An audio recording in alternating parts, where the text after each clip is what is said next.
Hello and welcome to Express News. In the next half an hour, we'll get you all the latest news and updates. My name is Abhishek Mahajan. Let's start with the top story.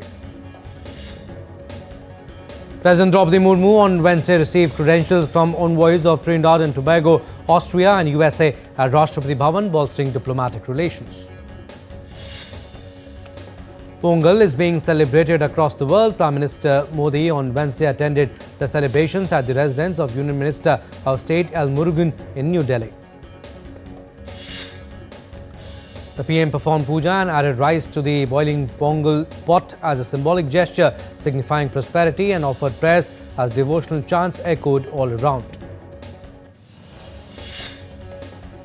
The Prime Minister also fed cows as part of Matu Pongal, the second day of the festival dedicated to honouring cattle, a cornerstone of agrarian life. Prime Minister Narendra Modi also shook hands and gave autographs to people attending the event. Prime Minister said on Wednesday, Pongal has become a global festival. He added that across the world, the Tamil community and those who appreciate Tamil culture celebrate Pongal with great enthusiasm, and he was proud to be one of them. PM Modi added that Pongal celebrates the vibrant Tamil culture and our bond with nature. He wished that the festival brings prosperity and happiness to everyone's life. During his address, Prime Minister Modi also said the Atmanirbhar Bharat campaign is gaining great strength from their efforts. The central government is also continuously working with commitment to empower the farmers. India's Minister of Education Dharmendra Pradhan also celebrated the festival of Pongal with the students and faculty members of IIT Madras in Chennai.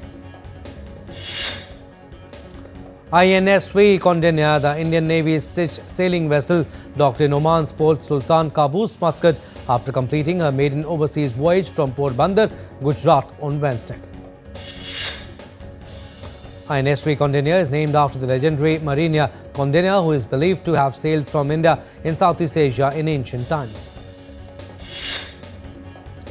INSV Kaundinya is a recreation of a 5th century Indian ship using the ancient stitching technique. The ship departed from Gujarat's Port Bandar on 29 December 2025. On 10th Armed Forces Veterans Day, Defence Minister Rajnath Singh hailed veterans and serving personnel as India's living shield, honouring Field Marshal K.M. Cariappa, the first Indian Army Commander-in-Chief. Addressing the Armed Forces Veterans Day in New Delhi on Wednesday, the Defence Minister said that the colour of the uniform and place of work for veterans may change, but the feeling of patriotism and service remains the same. Rashtrapati Bhavan has rolled out a specially curated invitation for at-home reception to be hosted on Republic Day, placing India's northeastern heritage at the centre of the celebration. This Republic Day invitation pays tribute to the skilled artisans and craftspersons of the Ashtalakshmi states who continue to preserve the region's age-old wisdom and diverse cultural traditions. Environment, Forest and Climate Change Minister Bhupendra Yadav on Wednesday reaffirmed the government's commitment to ecological conservation in the Aravalli range. The Environment, Forest and Climate Change Minister said that nearly 97 kilometres of Aravalli revenue land has been declared a permanent protected forest to prevent encroachment and illegal mining. India's Foreign Secretary Vikram Misri met China's Vice Minister Sun Haiyan on Wednesday, reviewing bilateral progress and discussing enhanced exchanges amid sensitive issues. India issued urgent advisory urging all nationals in Iran to leave immediately by any available means amid escalating tensions, while advising against new travel until further notice. In business, Indian benchmark indices ended lower in the volatile session on Wednesday. At close, the Sensex was down 244.98 points to close at 83,382.71. Nifty was down 66.70 points or 0.26% at 25,665.60. Indian rupee ended 12 paise lower at 90.30 per dollar on Wednesday. Global gold prices surged to a fresh all-time high near $4,640 per dollar per ounce, driven by safe haven demand amid geopolitical tensions. Global silver prices soared to a new all-time high near $91 per ounce, up over 4%. Global oil prices steadied with Brent near $65 per barrel and supply worries while WTI hovered around $61. Asian stocks climbed to fresh record highs led by a strong rally in Japanese shares amid expectations of snap elections and more fiscal stimulus, while MSCI Asia Pacific Index advanced 0.5%. US and European stocks rallied to fresh record highs with S&P 500 up 0.8% and Euro Stoxx 50 gaining 1.2%, fueled by optimism over potential Fed rate cuts. JP Morgan Chase reported lower fourth quarter profits on Tuesday as CEO Jamie Dimon endorsed Federal Reserve independence and offered an upbeat reading on the US economy.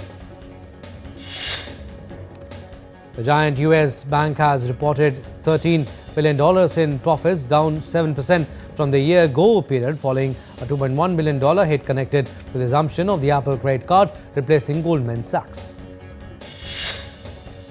US President Donald Trump warned Iran of very strong action if it proceeds with hanging protesters amid deadly crackdown as Tehran dismissed US threats as pretext for intervention. Iran's UN mission defiantly posted on X, vowing Washington's aggressive playbook tactics are destined to fail once again amid rising tensions. Iranian authorities on Wednesday claimed that full control has been restored after days of nationwide protests, while rights groups reported a deadly crackdown had been carried out along with a prolonged internet blackout. European nations also signaled their anger over the crackdown, with France, Germany and the United Kingdom among the countries that summoned their Iranian ambassadors, as did the European Union. Meanwhile, the United States has designated the Egyptian, Lebanese and Jordanian branches of the Muslim Brotherhood as global terrorists. Washington has accused the trio of supporting or encouraging violent attacks against Israel and US partners, citing in part what it called their support for Palestinian terrorist group Hamas. Venezuela's interim leadership began releasing jailed Americans on Tuesday, a move praised by US officials after Washington's ouster of Nicolas Maduro. Venezuela's acting President Delcy Rodriguez had ordered the release of prisoners, with Trump hailing the gesture. Venezuelans regaining access to X on Tuesday after over a year of blockade by ousted President Nicolas Maduro. Meanwhile, Washington continues to consolidate control of oil shipments in and out of Caracas. US government filed for court warrants to seize dozens more tankers linked to the Venezuelan oil trade. Venezuela's state energy company PDVSA has begun reversing oil production cuts made under a strict US oil embargo as crude exports resume under US supervision. Meanwhile, a third Venezuelan oil tanker departed Tuesday bound for a Bahamas terminal as exports slowly resume after US imposed December blockade. Denmark's Foreign Minister Lars Løkke Rasmussen will visit the White House on Wednesday for high-stakes talks with VP J.D. Vance and Secretary Rubio, aiming to ease tensions over US President Trump's renewed push to acquire Greenland. EU Chief Ursula von der Leyen firmly backed Greenland's people on Wednesday, declaring that the Arctic island belongs to its people amid Trump's renewed vow. Protests persisted nearly a week after ICE officer fatally shot 37-year-old Renee Good in Minneapolis as 4 senior DOJ civil rights lawyers resigned in protest over the agency's handling. US Immigration and Customs Enforcement has reported multiple detainee deaths in early 2026 custody following a 20-year high in 2025 amid surging detention numbers to over 68,000. Ukrainian drone strikes killed 2 and injured several others in Russia's border regions on Wednesday, including a fatal fire at Rostov-on-Don apartment.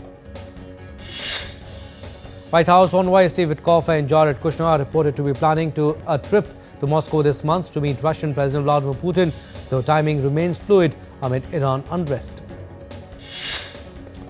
Israeli forces said they killed 2 terrorists in southern Gaza using tank fire and airstrikes amid a fragile ceasefire with Hamas. Mahfouz Alam, ex-advisor to Mohammad Yunus, sharply criticized Bangladesh's interim government for failing reforms, compromising with old regime forces and sidelining reformers. Dr. Badiul Alam Majumdar warned free elections are impossible without neutral caretaker government. We are slipping into a very short break. On the other side, more stories. Keep watching Express News on DD India.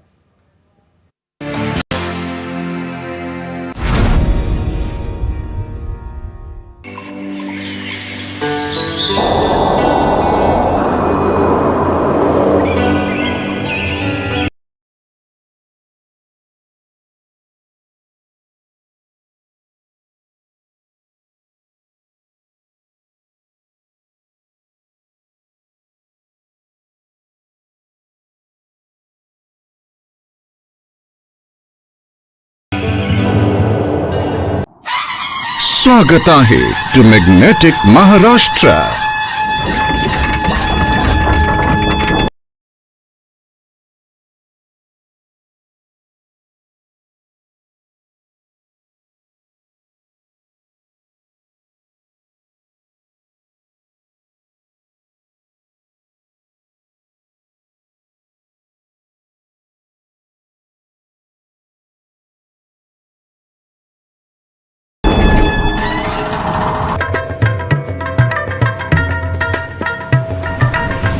Welcome to Jharkhand, the land of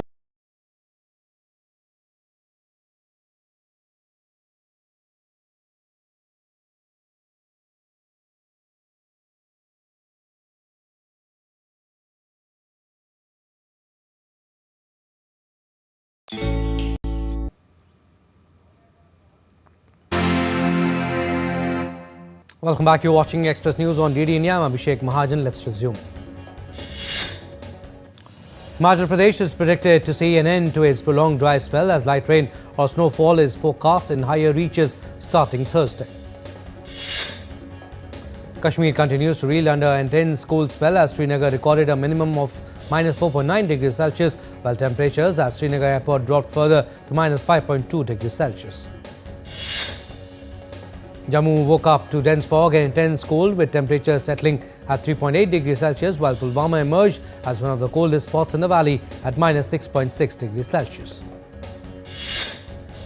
Delhi recorded its coldest January morning in 3 years as the minimum temperature dipped to 3 degrees Celsius. Cold wave conditions are likely to continue. Delhi Airport issued an advisory stating that low visibility procedures are in place due to fog while flight operations are running normally. Cold wave to severe cold wave conditions are expected to prevail in parts of Punjab, Haryana and Chandigarh on Wednesday and Thursday according to weather officials. A cold wave tightened its grip on Ayodhya on Tuesday as temperatures dipped sharply, intensifying winter chill across the city.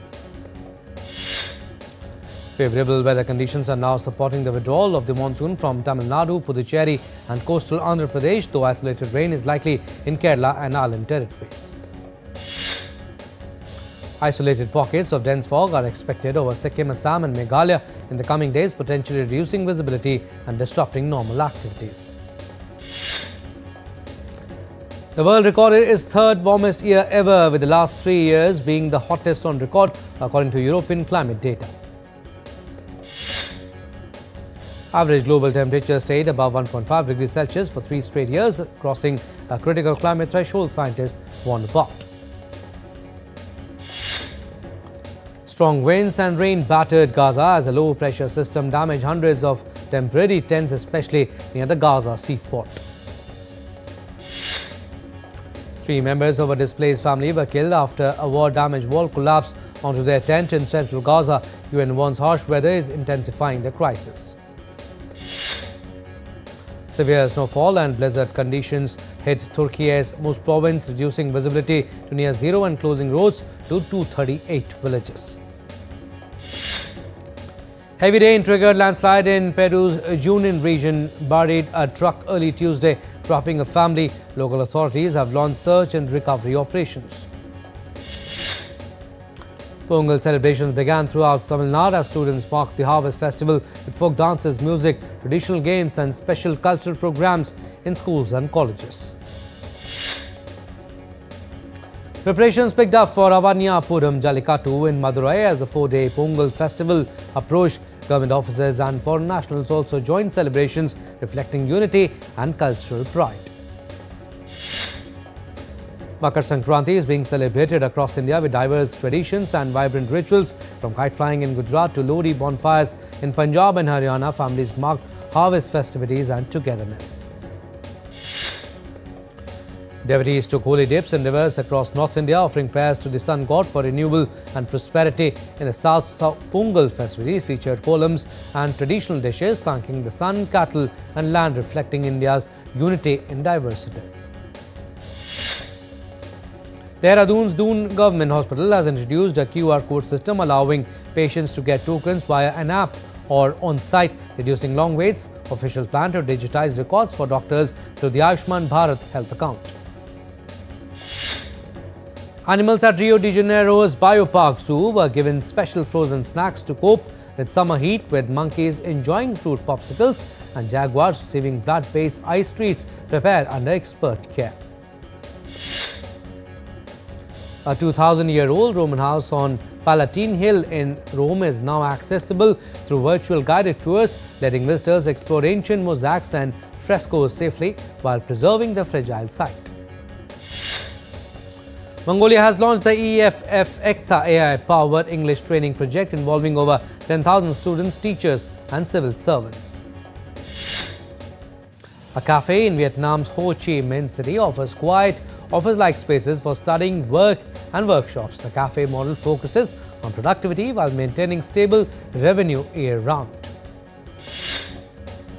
In Turkey, artisans teach the centuries-old craft of kitty dolls made with wire, cotton and natural materials. The dolls reflect regional culture and courses ensure the art is passed to future generations. In entertainment news, world-famous K-pop band BTS has announced a 2026-27 World Tour. The tour includes 79 concerts across 34 cities worldwide. The band will open the tour in Goyang, South Korea from 9th to the 12th of April, followed by dates in Tokyo, Japan, before embarking on an extensive North American run. Hollywood comedian Trevor Noah will host the Grammy Awards 2026. This will be his sixth and final time as the host. The ceremony will take place on February 1st. Marvel has released a teaser for an upcoming franchise film, Avengers Doomsday. It shows Black Panther teaming up with the Fantastic Four. The film is positioned as Marvel's next major crossover. Oscar-winning Hollywood actor Adrian Brody has made his Broadway debut. He stars alongside actress Tessa Thompson in The Fear of 13. The play is based on a real-life death row case. Hollywood star Zoe Saldana has become the highest-grossing lead actor ever. The record follows the success of Avatar: Fire and Ash. She has surpassed several long-standing global box office records. Scott Adams, creator of the iconic comic strip Dilbert, has died at 68.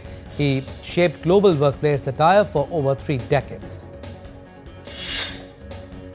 The poster for the upcoming Hindi action romance film Lekhi Laika has been unveiled. The movie stars Raveena Tandon's daughter Rasha Thadani alongside Abhay Varma. It is scheduled to release this summer. The teaser of mystery thriller Maya Sabha, the next film by Tumba director, is out. The film is set for a theatrical release on January 30th. A streaming platform has announced original series Shabad, Reel or Rivas. The show is set in Punjab's cultural and spiritual landscape. Sports now, KL Rahul's unbeaten 112 has guided India to 284 for 7 in the second ODI against New Zealand. Nitish Kumar Reddy joined the 11 for the injured Washington Sundar as India looks to seal the series. Virat Kohli has reclaimed the world #1 ODI batter spot for the first time since 2021. Following his 93 in Vadodara, Kohli overtook Rohit Sharma to begin his 11th stint at the summit. Mumbai Indians overcame early jitters to pull off a 7-wicket win against Gujarat Giants in a Women's Premier League fixture. Mumbai Indians skipper Harmanpreet Kaur edged her name in history as she became only the second batter in WPL history to complete 1,000 runs. Meanwhile, UP Warriors are set to take on Delhi Capitals today in Navi Mumbai. Both teams are yet to register a win. In India Open, top shuttler Lakshya Sen will take on Kenta Nishimoto of Japan in the round of 16 on Thursday. Meanwhile, doubles pair of Teresa Jolie and Gayatri Gopichand will face the Chinese duo of Liu Zumin in the last 16 stage. The Australian Open main draw ceremony for singles will be held on Thursday in Melbourne. Senegal will face Egypt in the semi-finals of the Africa Cup of Nations on Wednesday, a rematch of 2021 final which Egypt lost on penalties. Africa's second highest ranked nation, Senegal, will feature in the AFCON semi-finals for the third time in the last 4 editions. Manchester City will take a 2-goal lead into the second leg of the Carabao Cup semi-final after a superb 2-0 victory over Newcastle United. Premier League club Manchester United have appointed Michael Carrick as the head coach until the end of the season. Antoine Griezmann led Atletico Madrid to a 1-0 away win over second division club Deportivo La Coruna and a spot in the quarterfinals of our Copa del Rey. Venus Williams lost her opening round match at the Hobart International less than a week before her appearance at the Australian Open. LA Olympic organisers brought together about 300 current and former Olympians and Paralympians at the LA Memorial Coliseum for a ceremonial lighting of the stadium's Olympic cauldron. Alright, that's all we have in this edition of Express News. You stay tuned for more news and updates. Namaskar.